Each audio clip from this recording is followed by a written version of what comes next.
এবার ছেলে হয় কেমন করে, মেয়ে হয় কেমন করে, কিছু গীতার কথা দিয়ে বলবো আর কিছু মহাজনের কথা দিয়ে বলবো। এই যে কথাগুলো বলবো যদি মেনে চলেন তাহলে আপনাদের মনোবাঞ্ছা পূর্ণ হবেই, 100% গ্যারান্টি। তা হ্যাঁ, তার আগে তোমাকে একটা কথা বলে দেখবেন, এই মেয়েরা এমন, এরা এমন একটা, মানে এই মেয়েটাকে বলছি, এরা দিতে চেয়েও দেয় না। হাসেন না, খারাপ কিছু না, মানে দিতে চেয়ে দেয় না। মানে একটা মেয়ে ছাগলের বাচ্চা হবে, তা বাচ্চা হচ্ছে না, আর একটা মেয়ে গিয়ে বলছে, এই বিউটি আমার কথা শোন, তো ছাগলের বাচ্চা হবে, সবই হবে, আমি যা বলছি তাই শোন। কি বললো, আমাদের মাঠের মধ্যে যে বুড়ো শিব আছে না, ওই শিবের কাছে মানসিক কর, দেখ ছাগলের বাচ্চা হয়ে যাবে। মেয়েটা তাড়াতাড়ি করে মানসিক করছে, বাবা বুড়ো শিব, আমার ছাগল হলে হলো, মেয়ে হলে হলো, নাতি নাতনি যা একটা হবে তাড়াতাড়ি হয়ে দাও বাবা, তোমাকে আমি মানসিক করলাম, এক জোড়া মোষ দিব। তা মেয়েটা বলছে, রাম রাম রাম রাম রাম। এই ছাগলের বাচ্চা হতে কেউ মোষ মানসিক করে নাকি? হ্যাঁ, কি করলি? ছোট করে মানসিক কর, বাবা রাগ করবে না, বল যে বাবা আমার ছাগলের বাচ্চা হয়ে যাক, তোকে এক কলকি গ্যাঁজা দিব, ছোট মানসিক কর, বাবা রাগ করবে না। তা মেয়েটা বলছে, বকিসনি বকিসনি, দিব নাকি, যাই তাকে বের করে নিছি, আমি দিবই না, সেই জন্য বড় করে করল। তো এরা হচ্ছে এই জিনিস, বুঝলেন, মানসিক করতে উস্তাদ, কিন্তু দেওয়ার বেলায় নাই। তাই বললাম যে দিতে চেয়েও দেয় না। এই আসতে এইবার 5 বছর একটা ছেলে মারা যায় মায়ের গর্ভে, কেউ 3 বছরেও মারা যায়, কেউ গর্ভেও মারা যায়, কেউ আবার 10 বছরে মারা যায়। এটা গীতায় কি বললেন জানেন? আত্মার সাথে দেহের কোনো সম্পর্ক নাই, আত্মা হচ্ছে অবিনশ্বর আর দেহ হচ্ছে নশ্বর, এটা গীতায় বললেন। আত্মার সাথে দেহের কোনো সম্পর্ক নাই, আপনার দেহ থেকে আত্মা চলে যাবে, দেহ দেহই থেকে যাবে। কি বাবা, দেহ দেহই থেকে যাবে। তাহলে একটা 5 বছরের ছেলে মারা গেল, আমরা কি বলি যে একেবারে শিশু, দুনিয়ায় কিছুই দেখলো না, অথচ মারা গেল। কিন্তু ভগবান তা বলছে না। ভগবান কি বলছে জানেন? যে ছেলেটা 5 বছরে মারা গেল, ওর দেহটা ছেলে মানুষ হতে পারে, কিন্তু ওর দেহে যে আত্মা এসেছিল, ওই আত্মার বয়স হয়ে গিয়েছে, ওর আত্মার বয়স হয়ে গিয়েছে, তাই দুনিয়া ছেড়ে চলে গেল, আবার সে নতুন দেহ নিয়ে আসবে।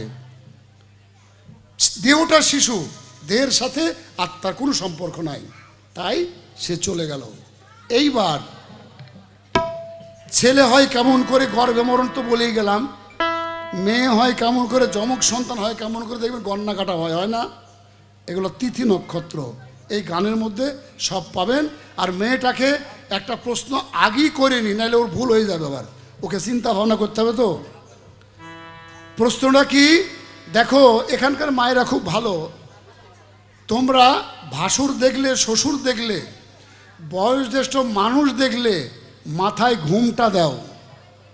তোমার কাছে আমার প্রশ্ন, এই পৃথিবীর বুকে কোন মেয়েটা প্রথম মাথায় ঘুমটা দিয়েছিল? কায়দা আছে বাবা, যে সে প্রশ্ন না, বলতে পারলে বলবা, আর যদি না বলতে পারে তা খুঁড়ির সঙ্গে বেঁধে রাখবেন আপনারা। আসতে থাম, কারণ বর্তমান যুগে এখন আর ভাসুর শ্বশুর নাই। কি বা আছে? আমি যে পাড়ায় বাস করি, বঙ্কিমদা জানে, আমার 2 জায়গায় বাড়ি গোপালপুরে। তা আমি যে পাড়ায় বাস করি, ওই পাড়াতে 18টা বোর ভাসুর। আমি, কেউ 1 মাসে ছোট, কেউ 1 বছরে ছোট, কেউ 1 দিনকার ছোট, এইরকম করে 18টা বোর ভাসুর আমি। এখন গরম পড়ছে, ওই 18টা বৌমা ওই এক জায়গায় বসে বসে গল্প করছে, কেউ ছেলেকে দুধ খাওয়াচ্ছে, কেউ পাটি বোনাচ্ছে, কেউ আসন বোনাচ্ছে। এখন আমাকে ওই ধার দিয়ে যেতে হবে, তাহলে আমি ভাসুর, আমার একটা কর্তব্য আছে নাকি? তা আমি দূরে থেকে গলা ঝাড়া দিচ্ছি, যাই একটু ঘুরে আসি। তা বিউটি বলে একটা ভাসুর বৌমা মালতীকে বলছে, এই মালতী, কমল ভাসুর আসছে, মাথায় কাপড় দে। কি সম্মান! বলছে কমল ভাসুর আসছে, মাথায় কাপড় দে। তা বিউটি বলছে ফেদার ভাসুর, ওকে দেখে কি মাথায় কাপড় দেবে? মানে একেবারে নট অ্যালাউ, কোনো অ্যালাউই নাই। আমি তা আগে ছিল, এখন নাই কেন? এই প্রশ্ন একটাই তোমার কাছে দেওয়া থাকলো, আশা করি চিন্তা ভাবনা করে বলবা।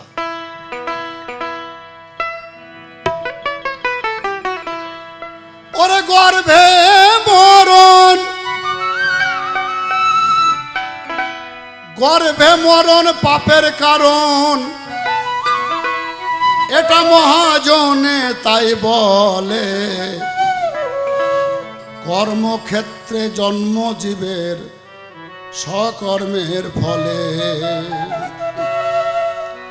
আমার বাড়ির কাছে রামকৃষ্ণপুরে একটা ছেলে, সে বিয়ে করেছে নতুন, সে একটা পুত্র সন্তান নেবে। তাই সে পুত্র সন্তানের যোগ আসতে আসতে আসলো 10 মাস পরে। 9 মাসে তার মেয়ের যোগ এসেছে, 10 মাসের বেলায় পুত্র সন্তানের যোগ। এমন একটা ছেলে আমাকে বললো না যে দাদা আমি একটা মেয়ে নেব। সবাই পুত্র সন্তান নেয়, গৌর হরি বল।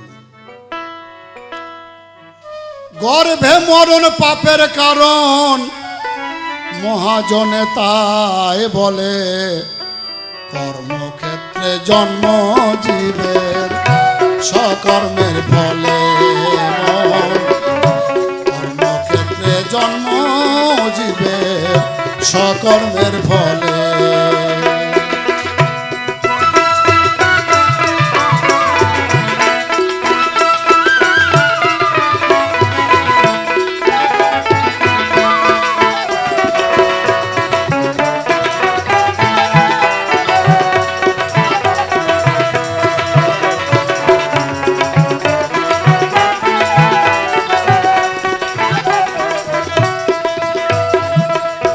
রজে বীজে জীবের স্থিতি হয়,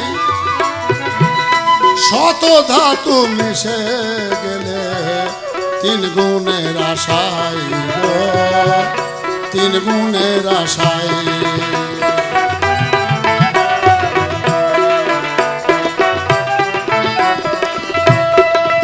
আর রজে বীজে জীবের স্থিতি হয়, শত ধাতু মিশে গেলে 3 গুণের আশায়।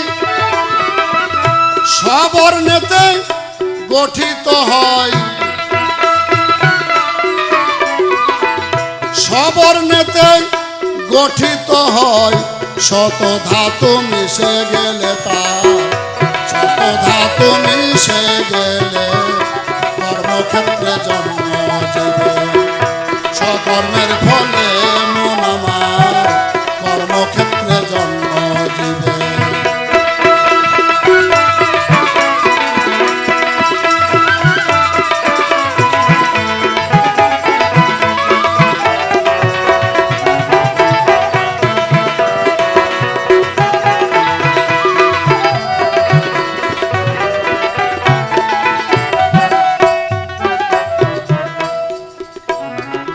একটা সন্তান রজে বীজে জীবের স্থিতি হয়,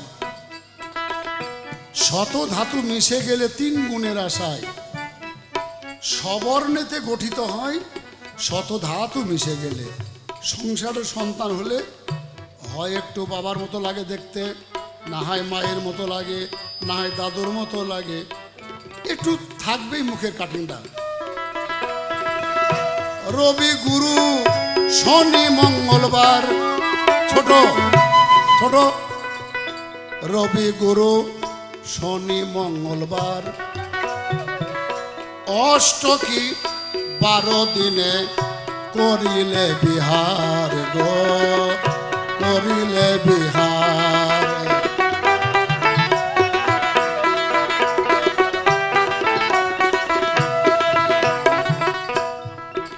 এইসব কথাগুলো শুনে মজা মারবে এই ইউটিউব আওলারা। এরাও মোটামুটি উস্তাদি করতে পারে এই গানগুলা শুনে। তা তার মধ্যে একটু আমার কায়দা থেকে যায়, সেটা প্রকাশ হয় না। রবি গুরু শনি মঙ্গলবার অষ্টকী 12 দিনে করিলে বিহার গো, করিলে বিহার।